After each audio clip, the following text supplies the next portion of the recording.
improvement across the summer. We focused on air travel since even though airlines have relaxed change penalties, it does represent a financial commitment. Now let's look at which destinations are benefiting from this increased demand. The way we'll be reading this chart is the position in the column, as I populate it for that holiday, represents the destinations rank among the top 8 destinations for 2020. We're also going to share the percentage that is a year-over-year comparing 2019 to 2020. So here we go. Here's Los Angeles. And across the different holidays, it's either in 5th place, as it is for 4th of July, or 6th place, as we look across the entire summer. You'll see that it improves from a negative 88% to 2019 as a comparison to 32% here by the time we get to Labor Day. Chicago is ranked 3rd early in the summer and then drops down in the latter 2 holiday periods, second half of August and then Labor Day.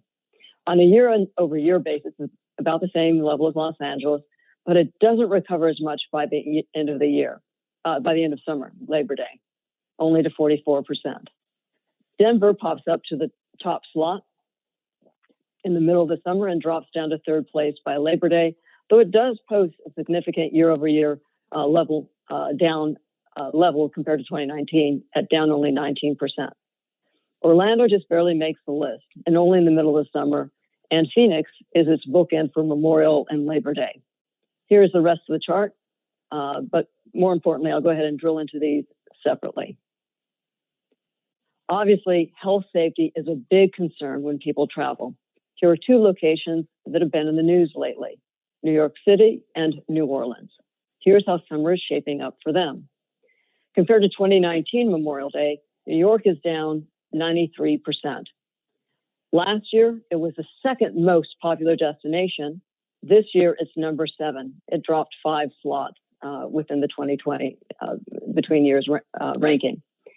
For the middle of the summer, and here we're just looking at the 2020 rank, it improves from 7 to 5 from July to the end of August, which is exactly where it stays here at level 5 for Labor Day in 5th place, when last year it was a top destination.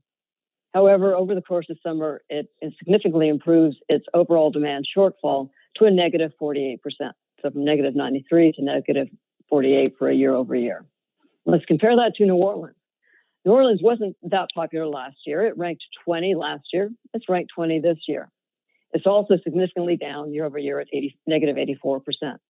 Its rank improves for the middle of summer, and it takes a jump for Labor Day. Last year it was at 18. This year it jumps 4 places to 14, and it has a 10% shortfall in year-over-year demand. There's obviously several factors impacting these 2 destinations beyond health safety, but that likely does play a role. Next, we'll take a look at some of the most popular destinations for the summer. Let's try another experience. Jot down, or go ahead and put it in the chat box, what you think the most popular destinations for summer are this year. I'll give you a second. Okay, and here's the reveal. Las Vegas is the winner, along with a couple of popular beach destinations. Let's take a look one by one. For Memorial Day, Las Vegas is down 71%, but its rank popped up 10 places from 14 to 4, comparing 2019 to 2020. Its rank drops in the middle of the summer, 15, 11, 8, but it comes back strong in 1st place for Labor Day compared to a ranking of 13 last year. And even more surprising is that year over year, volume is almost 200% higher than last year. That's positive territory, right? That's a doubling. That's huge, particularly given the common wisdom was that people wouldn't want to travel, wouldn't want to spend time in places that tend to attract crowds. Miami follows a similar pattern, a 3-place increase compared to last year, a bit of a drop in the middle of summer, and then a couple of place bumps to 2 for Labor Day. Its year-over-year decline is 12%. Finally, we have Honolulu. And again, a bit of a surprise, given that common wisdom suggested people wouldn't want to take long flights. It gets an 8-slot boost for Memorial Day from 22 to 16, continues to be strong through summer, and actually dropped a place for Labor Day from 8 in 2019 to a 9 ranking in 2020, but still posted only a 33% year-over-year decline. Surely attractive fares and hotel rates figure into these trends. And of course, it'll all change if we continue to be under stay-at-home restrictions. Also noting that Hawaii has taken some steps to limit who comes to the islands and is insisting on some quarantines. Nonetheless, these figures give some visibility into pent-up demand for leisure travel. There's one last element that we uncovered, and it's clearly event-focused. And kudos to Adar's brilliant analytic team for uncovering this gem. Their prediction: mint juleps are the drink of choice for Labor Day. The biggest pop we saw for Labor Day was in and near around Kentucky. The Kentucky Derby got moved from May 2nd to September 5th. And though it wasn't huge volume, we saw huge year-over-year increases for Louisville, over an 8-fold increase.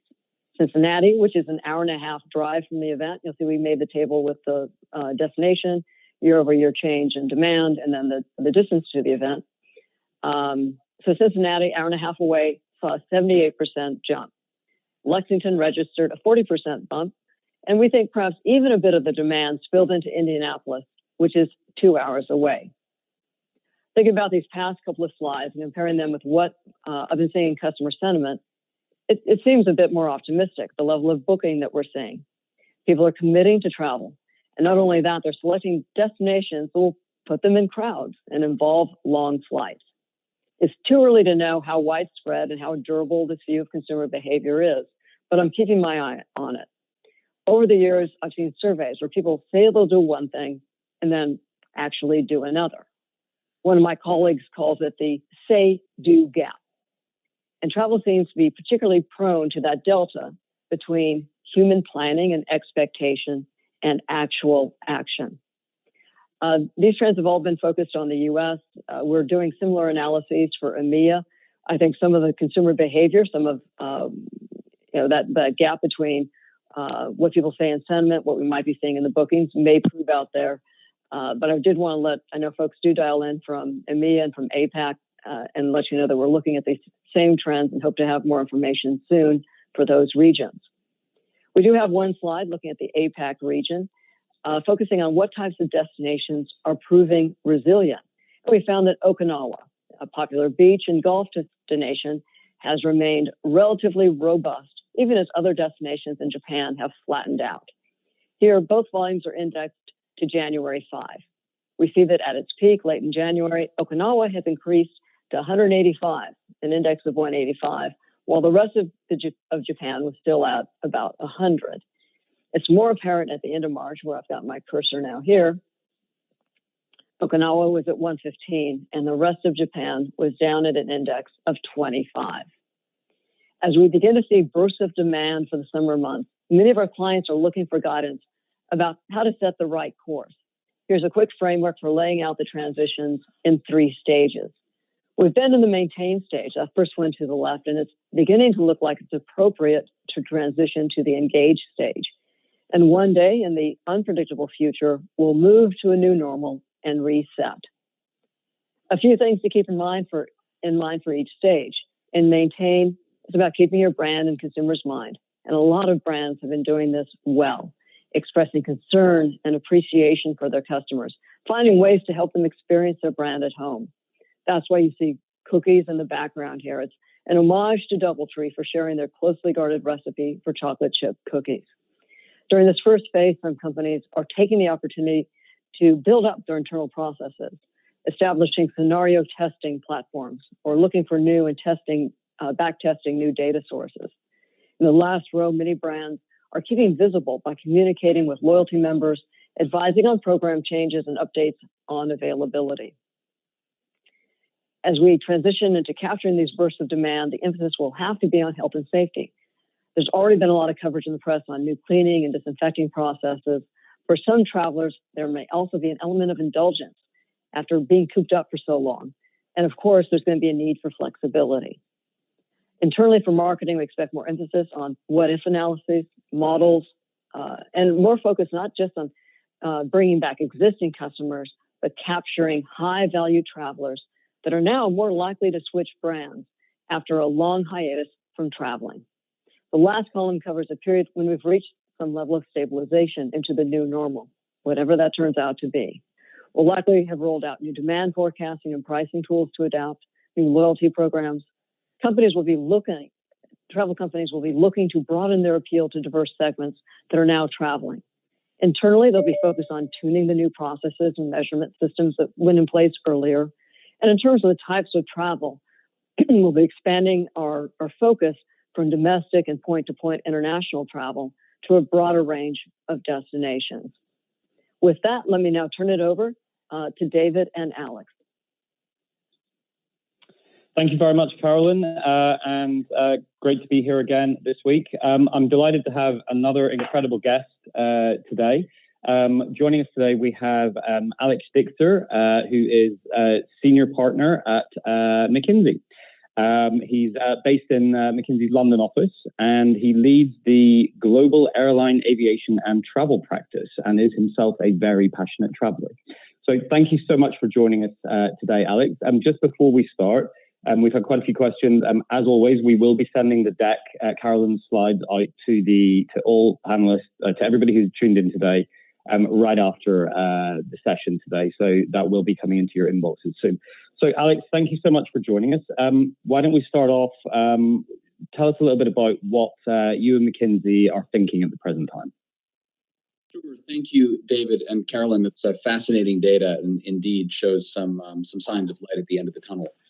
As you might imagine, since late February, I've been professionally answering questions about the impact of COVID-19 on the travel industry and thinking about it and talking to our clients about it. And I'd say, in summary, I am a near-term pessimist and a long-term optimist. This is going to be a very rough summer and a slow climb out in 2020. I think some of the optimism you see in your data in terms of people's plans are great. I think in many parts of the world, the fact is we may see lockdowns continue well into at least the early summer, and some pretty strange protocols on travel in the early few months after that, which may limit a bit of the immediate rebound. And at the same time, I think a lot of the discussion that I read in the press and I hear people asking about in terms of how people's long-term behavior is going to change and whether people stop traveling, I fundamentally don't believe in. Humankind started wandering out of their home locations to explore roughly 10,000 years ago and has been doing it ever since. And I don't see any change in that from a long-term standpoint. And I think there will come a time when we're past this. It's going to be a long and a bumpy road. And obviously, the key questions, and I'm sure many of your questions will focus on this, is what happens in the middle. So with that, David, I'm open for whatever questions you or the audience has. Okay, and on that note, actually, just to the audience, if you would like to ask a question, please can you post it in the chat function on the webinar, please? It's just a lot easier for us to see it in that function than it is in the Q&A. So, Alex, why don't we start off by, to coin the most overused phrase at the moment, COVID-19 is unprecedented. But what are some of the biggest differences between what we're experiencing right now and previous downturns in travel that we've seen in say, 2008 or after 9/11? Sure. I think first and foremost, there's a lot of lessons that we can't extrapolate from. We have never seen anything like this. And so if you'd asked me 6 months ago, what I thought the deepest possible shock that the world would ever see in the travel industry might be, I might have said minus 30%. And yet here we are at the minute with global air traffic down minus 95%, virtually every single cruise ship on the planet at anchor. And for those hotels that are open, occupancy rates running well below 20%. So we have never seen anything like this, and that puts us in uncharted territory. I do think there are some lessons from prior crises that we probably can learn from. And I think first is what comes back first. I think the lesson across multiple crises is that leisure travel is relatively resilient. People want to go visit their grandparents, and college students want to come home, and certainly they want to go back to college as soon as they're permitted to. And people want a vacation. If we take consumer surveys in any part of the world, the number one item in terms of aspirational category for disposable income is always travel. And they may be more price sensitive, and the industry may need to stimulate some of that demand. But it came back quite quickly after 2001. It came back quite quickly after 2003, and it came back quite quickly after 2008. Business travel takes longer. Companies cut back.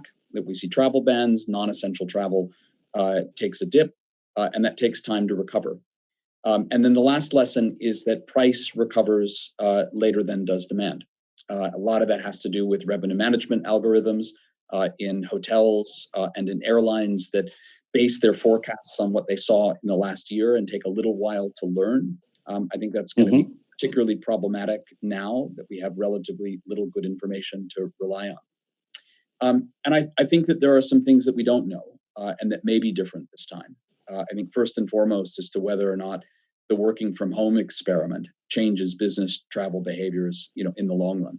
And certainly as we interview chief human resources officers around the world, the general consensus is that this is working better than they expected, and that most companies do expect a structural change in travel intensity. That probably coincides with a broad set of concerns that companies have about their carbon footprints, and this may be a perfect storm of some kind when it comes to business travel. But let's be clear, businesses grow. And so in our case, if we were to reduce our travel by 20%, we'd be back to our 2019 volumes by 2024 or 2025. And so even in those kinds of changes, I think we get back to some sort of long-term equilibrium, in the future. Right.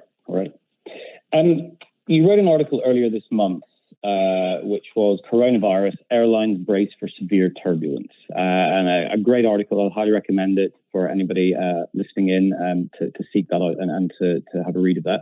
But in that article, you outlined two scenarios. One is optimistic and one is pessimistic. What are the key factors that will determine which path we're on? Sure. Just to give you the bookends, for 2020, the more pessimistic scenario would have global RPKs, that's revenue passenger kilometers, down roughly 65% from 2019. The more optimistic scenario would have RPKs down roughly 50%. And in the optimistic scenario, the industry comes back to some version of normal by the end of 2020. And in the more pessimistic scenario, the industry is not back to some version of normal until the middle of 2024. We're excluding, by the way, in those forecasts, extreme scenarios. And so we're excluding a world in which we wake up tomorrow morning and discover that there's a cure. We're excluding, on the other end, a scenario in which the virus mutates. We have multiple additional outbreaks, and we need to be in lockdown for months, and well into 2021, perhaps. But the fundamental difference between those two scenarios will really play out over the course of the next few months. In either case, we have an assumption that at some point in 2021, the major concerns around the virus are behind us, and we're simply digging ourselves out of an economic hole. And the question is, how deep is that hole? And so in the first scenario, the unlockdown experiment goes smoothly. We've got data, we've got controls. Lockdowns are released in a measured way. Economies are released in ways that allow businesses to start to function without additional outbreaks, without stories in the front page of the paper of hospitals being overwhelmed. And in that world, consumers have confidence and they start to plan. And whether they plan to travel in September or October or November remains to be seen, but they will plan and they will travel.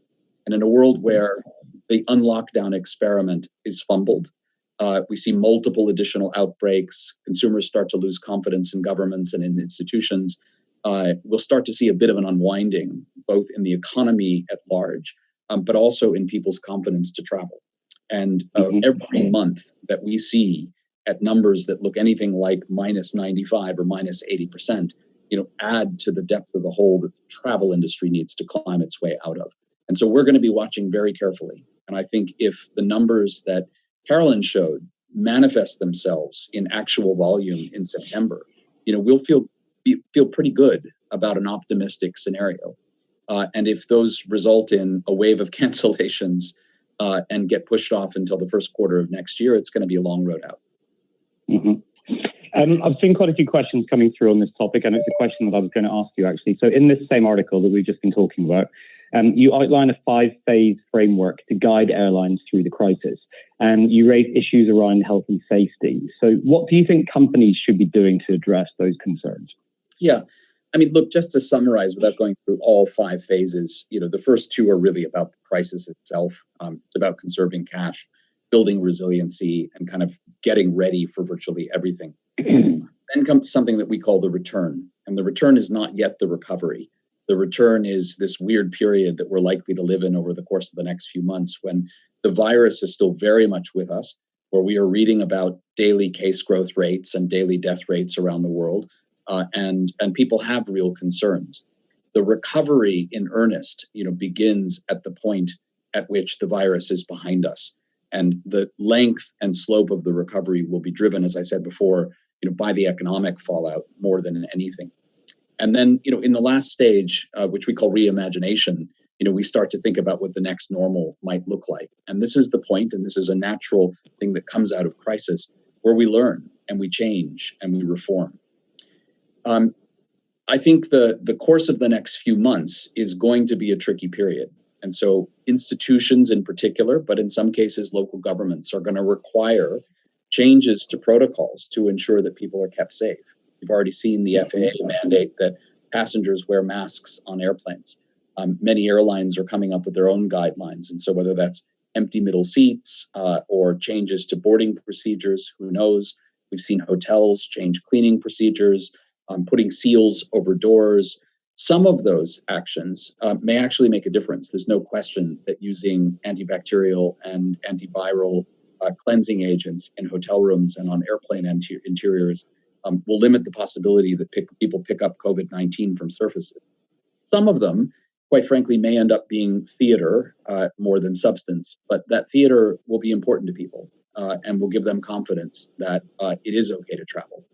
And at the same time, I think everyone needs to be aware that getting into an aluminum tube with 200 of your closest friends in a world where cases are still growing around the world comes with some degree of risks. And I think people will need to measure those risks. Interestingly, in China, we've been tracking very closely how travel has come back. And one thing that we've seen is a fairly significant swing in leisure travel from, towards younger people. The percentage of people traveling who are under 30 is significantly higher than it was last year. That doesn't surprise us. That's the demographic that feels less at risk and therefore is more willing to take risks. Okay, great. So on top of this, what other advice are you providing to your clients to manage all of the uncertainty? Yeah, I think first is, at least over the course of the next several months, typical planning processes won't work terribly well. In the airline industry, we plan months in advance. Even in hotels, when we set prices and start to baseload demand, we plan months in advance. Cruise lines plan years in advance in many cases. And so agile management is a term that is often overused, and I think risks being a buzzword, but I think if it ever applied, it applies now. And so that's the notion of being nimble and ready to pivot, experimenting, perhaps in the airline industry, taking planning cycles down from weeks to possibly days, assigning crews to individual flights 2 or 3 days before departure, not weeks before departure, and being ready for virtually anything. And I think one of the characteristics of the return, this unusual period over the next few months, is that if it's not managed well, it has the potential to be more expensive than the shutdown. The only thing that's worse than grounded airplanes and closed hotels and cruise ships at anchor are ones that are operating but empty. And so finding where that demand is and making sure that we don't take undue risks will be critical, because our balance sheets are our lifeblood over the course of the next several months. And then we're starting to nudge our clients to start thinking about how to take advantage, of the period that comes after this. And so there will be consolidation opportunities, inexpensive assets, the ability to perhaps act strategically when others are acting tactically. It's going to be a relatively few players, I'm afraid, that take that advice.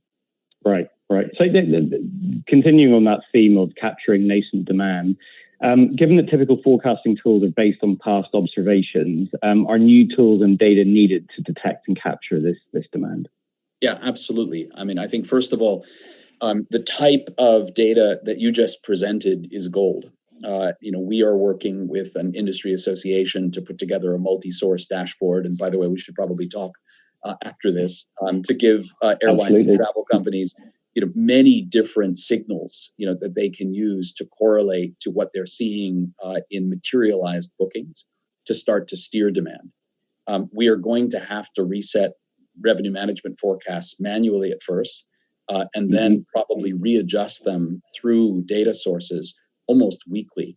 I think this will be the moment, to start using AI algorithms to update forecasts for those who haven't already, in a world where historical data sources are not going to be all that useful.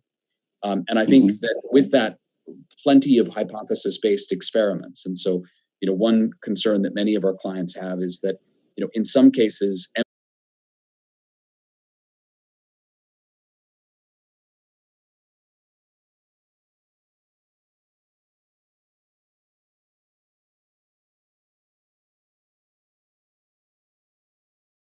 as we navigate this crisis.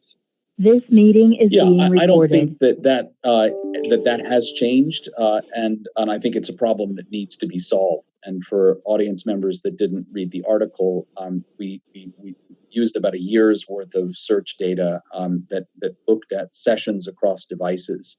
And the punchline is that the average, or at least the modal travel search in the United States for a single hotel room, involved something like 46 touch points across 3 devices, over more than 30 days. And so this is a very high anxiety purchase. It's very difficult to compare options to one another. Prices are moving around, left, right, and center. And many of you know that there have been Nobel Prizes, won by behavioral economists on the notion that people are actually much happier and they make choices faster in low choice environments. And so I think the advent of AI-driven, offer management systems is going to open up an opportunity for distributors to offer people a tighter choice set and a more targeted choice set. If I go onto a typical OTA today and I search hotels in New York, the first thing that I see back is you've got 941 options. Terrific. I'll clear my calendar